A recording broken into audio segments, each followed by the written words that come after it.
Hey Kev, let's follow this trail over here. This looks like there might be something waiting down there. All right. Hey, wait a minute. Do you hear that? Yeah, I thought it was just me. What the heck is that? I don't know what that is. Whoa, do you smell that too? That's unbelievable. Hey, look. What the? Hey, look, those branches are moving over there. What the heck is that? Holy cow, is that what I think it is? Look at that thing. Oh my God. It's a freaking Sasquatch.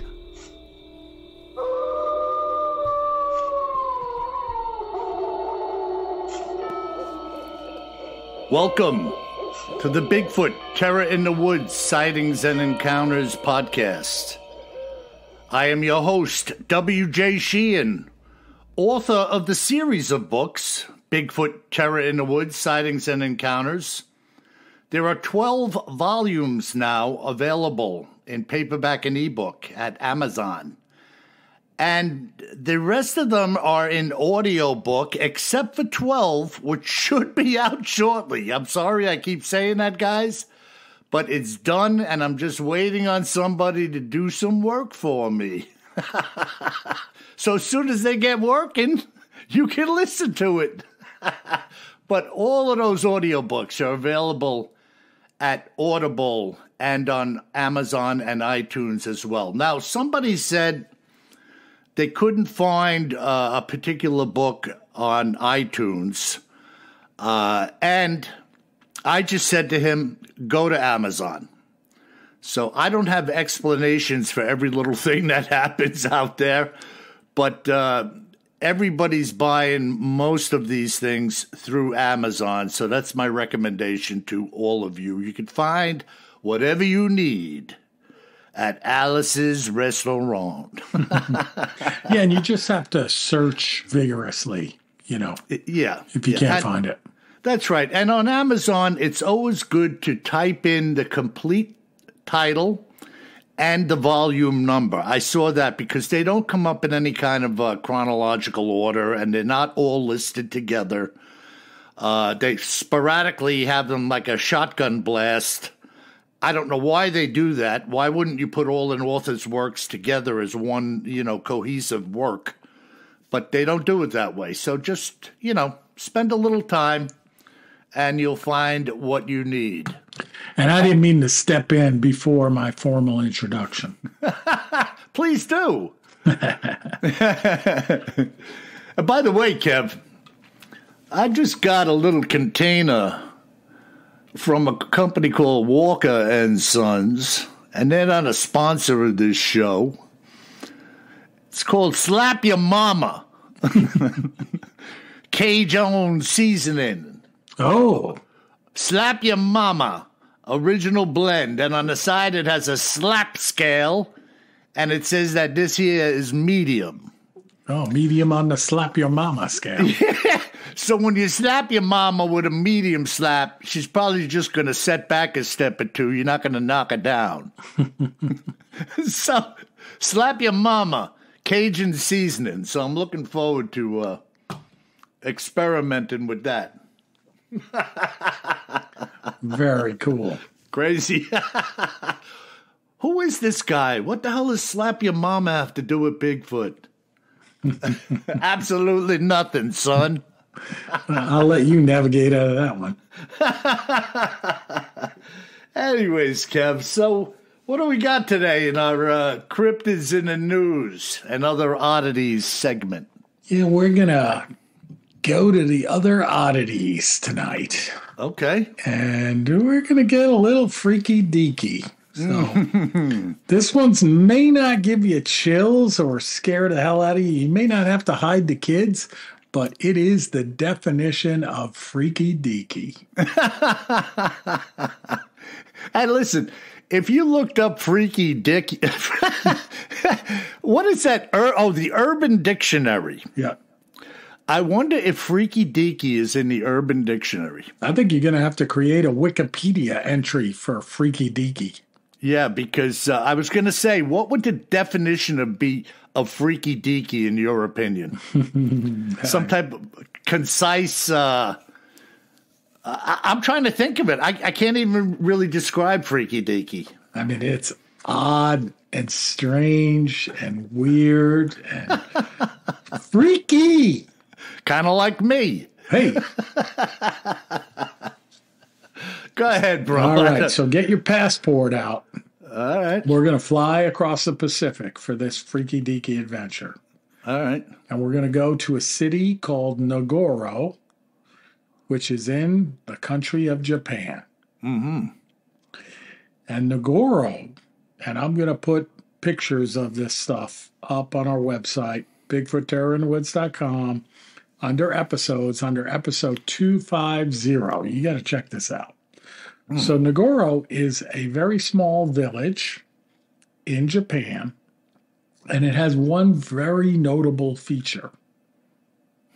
Okay, you ready for freaky deaky? I'm ready. It's got a life-sized doll population that outnumbers the human population by nearly 10 to 1. Wait a second here. They have life size, like mannequins, or they're dolls. They're dolls. So they look a little bit like, the Muppet human characters. But they look like people. Oh, yeah. And they're outside? I mean, they're not in a museum or anything? No, outside. Like you're just roaming through town, and some of them are sitting on the park bench. Some of them are walking through a field. Some of them are standing next to a river. And forgive me for laughing, but I'm like, man, has everybody gone mad? No. So, but everybody has died. So, Japan generally has a real population problem, right? Like they're having very few new births of children, generally, over the years. Okay. And this village is down to 27 people living there. And the youngest person is over the age of 50 of these 27. 27 people live in Nogura. Yep. And the oldest one is in his 50s. No, the youngest one is in the 50s. I meant to say the youngest one is really an older person in their 50s. Yes. And there's more than 350 of these dolls. Now, these dolls, each one of them represents someone that used to live in the village. Are you kidding me? No. Did they have, like, their clothing on and Yes. stuff? Oh. Freaky deaky. Oh, man. And they look like the person. Oh. So if you had a little goatee and you were chubby and you had round glasses, so does this character. And if you like to fish on the riverbank, that's where you are. So, like, people taking care. I mean, listen, if you, like a scarecrow, if you hung something outside in the weather month after month, year after year, the clothing's going to get tattered, the doll's going to look all beat up. Are they, like, caring for these dolls? Somebody's caring for them, or something is caring for them, because they don't look weathered. Oh, my God. Yeah. All right, so there you have it, folks. Freaky deaky. Take that as what you will. That is definitely falls under the rubric of freaky deaky. Freaky deaky. So, in the early 2000s, so first off, this village is in a place called the Aya Valley. It's one of the big islands that's part of Japan, like on the southern side, but pretty close to mainland Japan, probably considered part of mainland Japan because it's a big island. And it's pretty remote. It's mountainous. It used to have about 350 people living there. Mm-hmm. But its population has gone down to 27 people as of September 2019. And now, Kev, do we know when this doll thing started to happen? When was like the first doll put out? Here you go. So in the early 2000s, someone named Tsukimi Ayano, whose family left the area when she was a child, moved back to Nogura to look after her father. Okay. And made a doll in his likeness that she placed in the field, because he would usually be out in the field tending to some crops. She has since made more than 350, including replacements, when something goes wrong, and about, or she's made more than 400, including replacements, and about 350 of them are in the village of Nogura.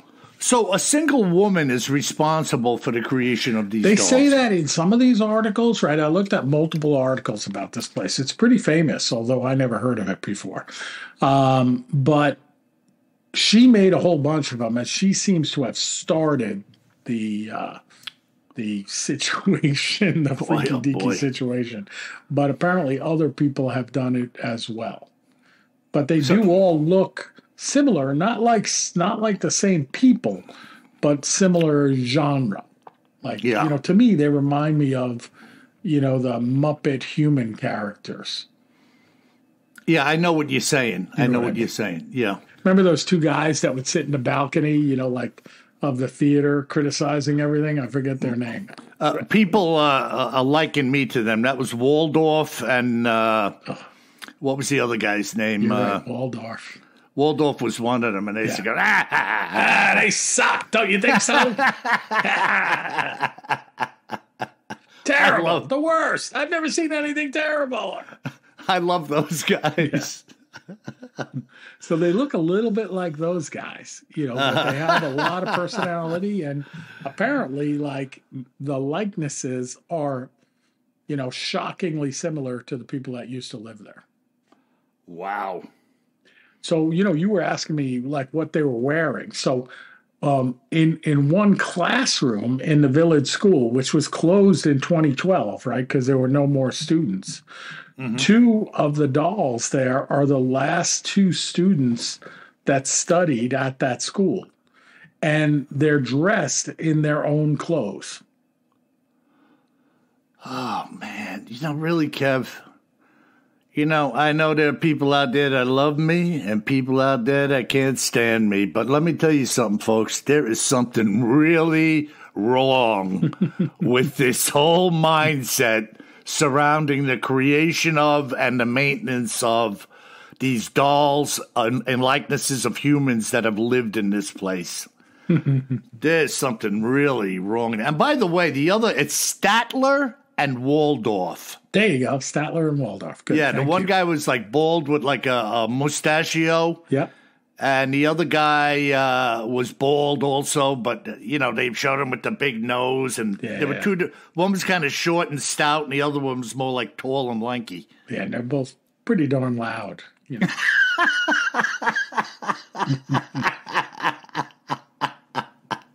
Pretty critical and pretty loud. My kind of guys, man. There you go. There you go. What do you think they would be saying if Statler and Waldorf were walking through Nogura when they started seeing the dolls? Yeah, I'll tell you what. What a mess. Oh, my God. So where are we going with this? Is that the end? That's the end, man. So you can go visit this place. Uh-huh. And people I'll pass. No, and it's in the middle of nowhere, apparently, but you can get a tour of this city. It's not a popular thing to do by any means because it's in the middle of nowhere. Yeah, it's not on many people's bucket lists. I got to go to Nogura. I don't want to spoil the surprise, but you may be getting this for Christmas, Bill.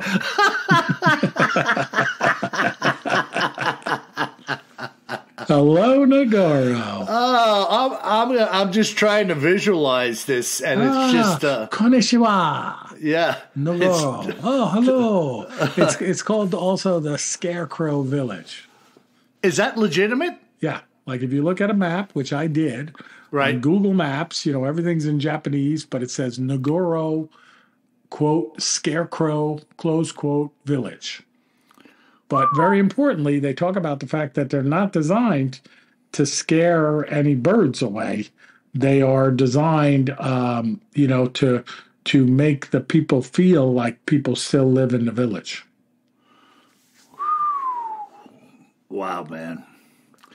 I just don't know what to say about that. It's just so wrong in so many ways. Well, but it's more than 10 to 1. So picture you're walking down the street, you live in this village, and you're like, oh, hey, Bill. Oh, hey, Janice. But they're stuffed dolls. Yeah. And I wonder if some people are going over and talking to them like, their likenesses, like I'm having wondering if you go out there at night and they talk back to you. Yeah, man. Hey, can I come in for a minute? It's kind of chilly out here in the field tonight. I'd just like to borrow your telephone. It's supposed to rain tonight. What harm could I do if you let me in? Oh, my God. These are the black-eyed dolls. Oh, my God. I wonder if other people in Japan go there for some strange reason once in a while to...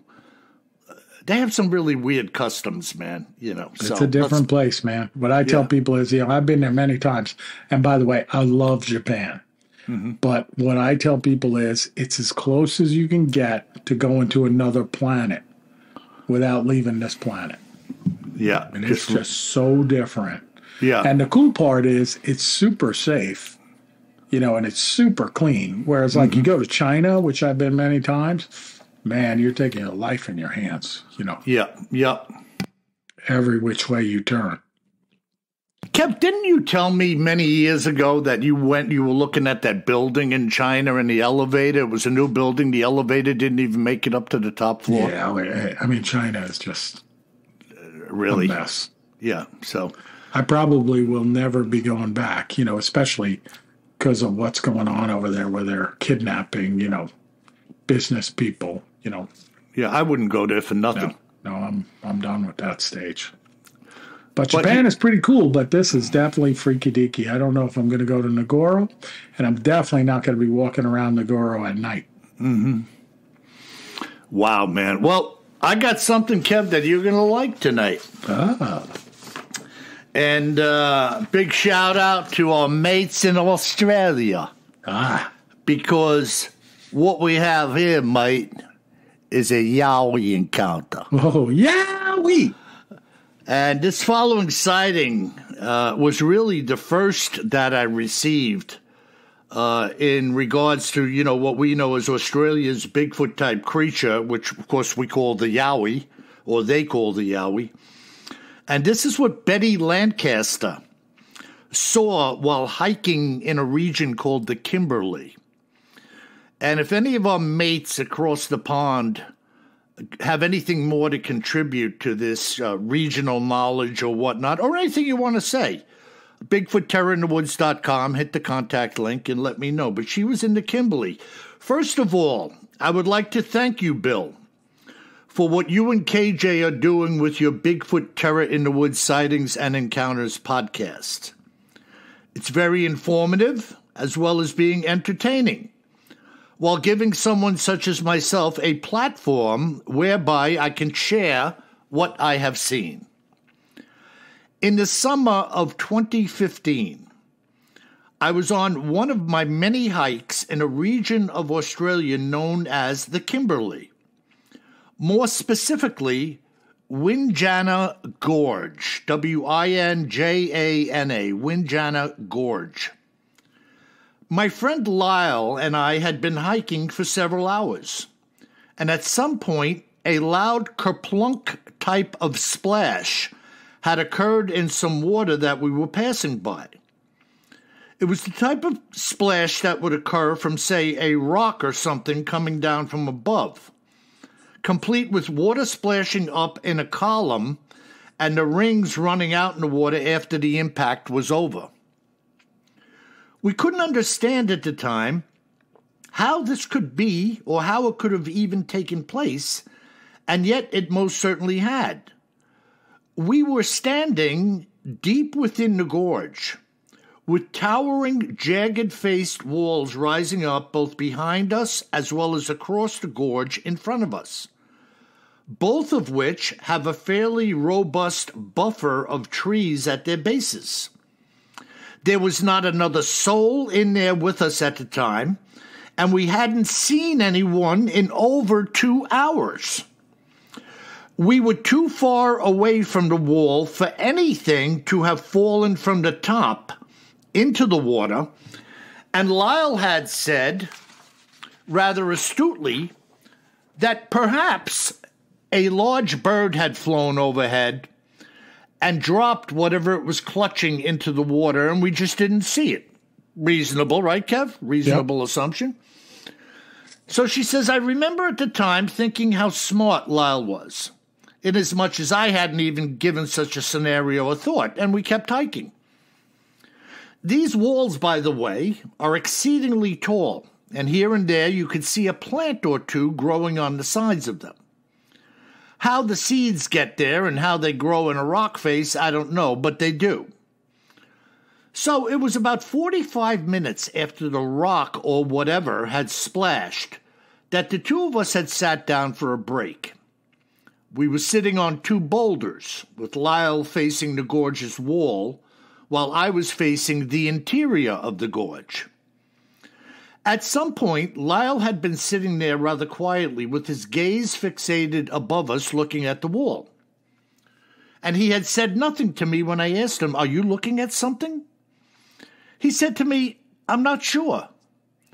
I thought I saw something peeking over the brim of the gorge, but I haven't seen anything since I've been concentrating on the area for the past few minutes." It was then that I said to him, "What do you mean, something peeking over the top of the gorge? Do you mean a person?" He then followed by saying, "I can't say what it was that I saw. I just briefly caught a glimpse of what seemed to be some type of dark coloration, and when I looked, it was gone." So we had once again begun our hike, having yet again come upon another spot where there was somewhat of a small lake or a pond-like area that was formed within the gorge, and kerplunk! The exact same type of resonating splash that had occurred earlier just happened again. This time I caught the entire event out of my peripheral vision, having seen what was most definitely a rock coming down from above and impacting the water's surface. This was certainly nothing that a bird had dropped, and of that I can certainly attest. The two of us turned, looking upward at the same time. We stood there for what must have been 15 minutes or more, gazing at the gorge's top, only resting our necks for a few brief moments as we did so. I remember Lyle saying to Lyle, "Do you think that someone's up there toying with us and having a good laugh at our expense?" To which Lyle said, "Anything's possible." So the two of us had stopped looking up, and we were now standing by the water's edge, facing where the rock had splashed, when Lyle looked down and said, "What is this?" This of which he spoke were a number of large footprints in the wet soil, similar to those of a human being, only greatly exaggerated in their dimensions. They were about 16 or 18 inches in length, complete with a full set of 5 toes like that of a human, but they were much wider and longer. As we looked at them, we could see that whatever had made the tracks had come out of the trees at the gorge's base, come to the water, and walked back into the trees, so we went to investigate. Not exactly what I would have done. No sooner had we begun to enter the very fringe of these trees at the base of the gorge Then did another rock come splashing down into the water now behind us. We jumped out of the trees to look at the water. From our position, the trees were behind us now and were obscuring the lower portion of the wall from our view as we faced the water. Because of this, the first 50 feet or so were blocked from our sight by the angle. So she's talking that as they turned around because of the height of the trees and the angle they were looking, the first 50 feet or so of the base of the rock face going up, they couldn't see. Now listen to this. It was blocked from our sight by the angle from which we were looking with the trees in front of us. Our eyes moved collectively up to the top of the wall, down the side, and back into the water. At some point, I had spun around to once again look at the wall before Lyle had said, and there it was. Excuse me, I read that a little weird. At some point, I had spun back around to once again look at the wall before Lyle had, and there it was. Climbing up the face of the gorge was a broad, hair-covered, gorilla-type creature which was scaling the wall at a rapid pace in front of us. It had to have been in the trees when we had begun to enter them, and was now making its exit, having distracted us with the rock. This thing was climbing a wall that was hundreds of feet high, like a fit man would run up a flight of stairs. How's that for a description? It's a good description. It was moving hand over foot with what seemed to be reckless abandon, and we were seeing it with our own eyes. As it reached about 3/4 of the wall's height, we now saw another creature of the same ilk peering out over the top of the precipice, looking downward at the one that was climbing. It was then that Lyle had said, as we stood watching this spectacle, that the one on top must have been distracting us with the rocks the entire time in order to allow the one within the gorge to move undetected by us. It all made perfect sense, and I couldn't believe it. This creature had made it up the entirety of the wall's face in maybe 90 seconds, a feat which in and of itself would be more than likely have taken a man hours to perform with climbing gear. It cleared the top edge and was gone. Lyle had said that we just saw 2 Yowies, a fact of which there was no denying. When I had first seen it on the rock face, it was already about 75 feet from the ground, and it had to have been 6 or 7 feet tall as it was clinging to the face. Its arms, when they were extended above it, seemed to be 2/3 of its height in length, and the power and agility which it exhibited as it climbed was incredible, as it moved its arms in a ridiculously rapid fashion.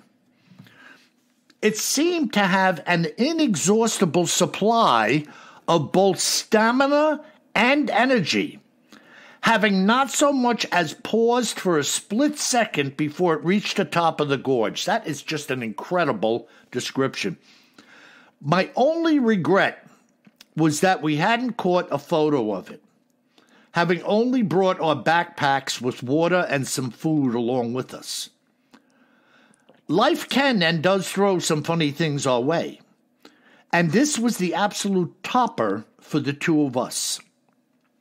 I can assure you, Bill, that many a hearty chuckle has been had at our expense upon sharing the events which the 2 of us witnessed on that day with our friends, co-workers, and relatives. But what we saw that day was as real as the nose on your face, and we witnessed it with our own 2 eyes in broad daylight within the confines of the Windjana Gorge. I now realize for myself, as well as Lyle, what it is to be a witness and not to be believed. Why people cannot and will not accept what is truth, I do not have the answer to that. But when you have witnessed something of this ilk and magnitude for yourself, it most certainly opens your eyes in a new and magnificent way to the world in which we live. After all, they are simply another aspect of this grand creation that we call our home. That takes the cake, bro. And that's good. And one of my favorite hairy men, the Yowie. Best name ever. How many times? It's got to be at least several times that I can recall, probably more, where people have seen these scaling rock faces at an incredible clip. Oh, yeah. Well, how about the initial encounter, too, with Kerplunk? I thought that's where you were going. Like, how many times is somebody along a stream and all of a sudden, like, these rocks are falling into the river? Right, the rock throws. Yeah. And my buddy Rob, you're out there. I know you're listening in British Columbia. My friend Rob, as he says, a physiotherapist. We call him a PT. And that's how his interest in Bigfoot got sparked. Him and his son and his wife had a couple of rocks thrown. Oh. And he was a transplant from Great Britain. And he said, what kind of animal can throw a rock and with accuracy? And that's what sparked his interest in the Bigfoot creature.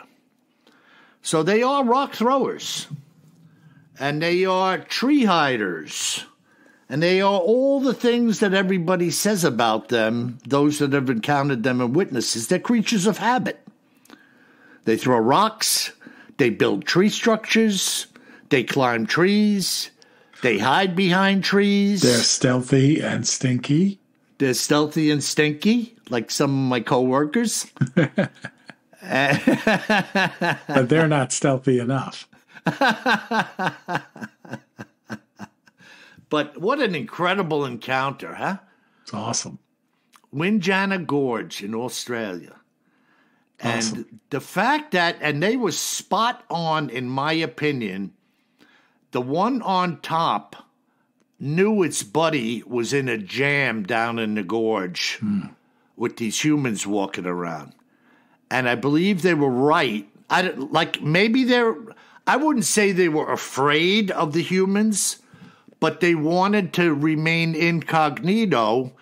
And I think she was right in saying the rocks were a distraction, that when they turned to look at the rocks, this thing could move around behind them in the trees. Yep. And who knows, maybe it had to go through an open area to get to another patch of trees, and this thing was providing cover for it. Who knows? Yeah. Kind of weird, huh, Kev? Very weird. So, and folks, listen, I say this all the time. If you've seen something, say something. And just reach out to us at BigfootTerrorInTheWoods.com and the contact link. Tell us what you've seen. Leave your number. I'll call you. We'll have a conversation. I'd love to hear from you. And if you just want to say hello, you could do that too, you know. By the way, right, Kev, we don't get to everybody's emails, so don't feel left out. Not by any stretch. Yeah, so we kind of pick and pluck, and, you know, when we're not trying to discriminate against anyone, but it is what it is, you know. Yeah, no doubt about it. And we do thank all of you for writing in. We do read all of the emails, but we don't get to read all of them online. Yeah, that's true. So we know you understand. The show's entirety is not about reading emails. No. It's about talking about people making dolls in Nogura. But speaking of reading emails. Go ahead, bro. So our first one comes in from Scott E. And he says, the subject is since the first episode with KJ and WJ. So Scott E, man, you're at least 249 episodes in, and you started with episode 1. God bless you. Because some of those first episodes, although the content was good, the recording quality was not good. But thanks for sticking with us. And he writes, I have been a loyal fan and reviewer. You guys got me through many a tough day. I know you both have had some rough days and times too. So thank you so much. I pray for you both with love and gratitude. Scott. And he says, P.S. KJ, we need more cryptids in the news and other oddities. Well, come on, Scott, man. This is episode 250. And for the most part, I've introduced you to new cryptids and other oddities every episode.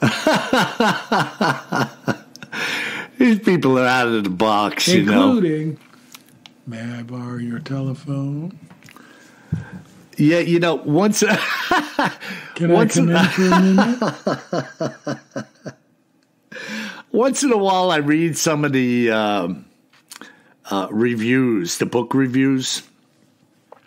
And I remember one saying, a volume, whatever it was, that not as good as the first one, He's referencing the fact that to him, these stories were not quite exciting enough. Mm.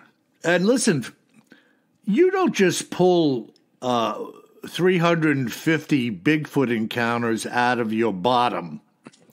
They come in, you report them, you interview, you write them up, and you present them. Just like we did with this Windjana Gorge sighting on this podcast. It is what it is, folks. And until you have one for yourself and can report on it, I wouldn't be too critical of those who are reporting, because a lot of people say, I wish it never happened to me, because they're freaked out by it. So, and by the way, if you go and buy a book, leave a good review. If you buy an audiobook, leave a good review. Leave a good review for the podcast. Right, Kev? We're putting out some work here. And we are seeing some great reviews on the podcast. Yeah, fantastic. So, just stay with it, folks. Show a little support. We're doing our best. It's all good. It's all good. Yep. All right, we got another email here. So this is from Dale. He says, hi, y'all. You can use my real name on your show. Everybody already thinks I'm weird. I live in Red Boiling Springs, Tennessee. Yeah. I've been listening to your podcast for a couple of months now. It helps pass the time at work. I found your podcast after finishing another show I enjoyed. I started from the first after hearing a more recent... I found your podcast after finishing another show I enjoyed. I started from the first after hearing a more recent episode. I just listened to episode 107, which happened not far from me. But that's not why I'm writing. Okay. Episode 109 is the reason for me reaching out.